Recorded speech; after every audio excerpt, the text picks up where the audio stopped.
ในตอนบ่ายของวันที่26พฤศจิกายนที่ผ่านมานี้อยู่ที่หอประชุมกลุ่มเศรษฐกิจเมืองปากกดิ่งแขวงบุรีคำไซได้จัดกองประชุมแลกเปลี่ยนบทเรียนร่วมกันระหว่างเมืองปากกดิ่งแขวงบุรีคำไซและเมืองหินบุญเมืองคุณคำแขวงคำม่วนขึ้น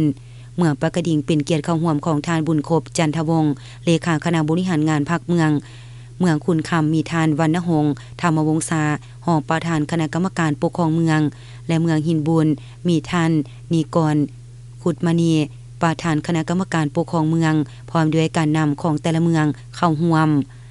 ในกองประชุมได้มีต่างหน้าของแต่ละเมืองขึ้นรายงานสภาพรวมโดยย่อของเมืองตนและตีราคาทบทวนคืนบทเรียนที่ได้แลกเปลี่ยนในกองประชุมปี2024ผ่านมาเกี่ยวกับนโยบายการท่องเที่ยวการจะตั้งปฏิบัติเวียกงานสกัดกั้นปัญหายาเสพติดและเวียกงานรักษาความสงบตามแนวชายแดนระหว่างเมืองต่อเมืองเพื่อให้บ่ดาเมืองที่แลกเปลี่ยนบทเรียนนำกันในครั้งนี้ได้มีการพิจารณานำเอาบทเรียนที่ดีไปนำใช้เข้าในการบริหารและปกครองเมืองของตน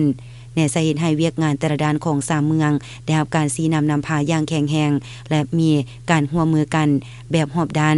โดยเฉพาะข้อประสานงานการแลกเปลี่ยนบทเรียนอดีตเห็นให้เวียกงานสอดคล้องแบบกลมเกลียวพร้อมกันพัฒนาอย่างบ่หยุดยั้ง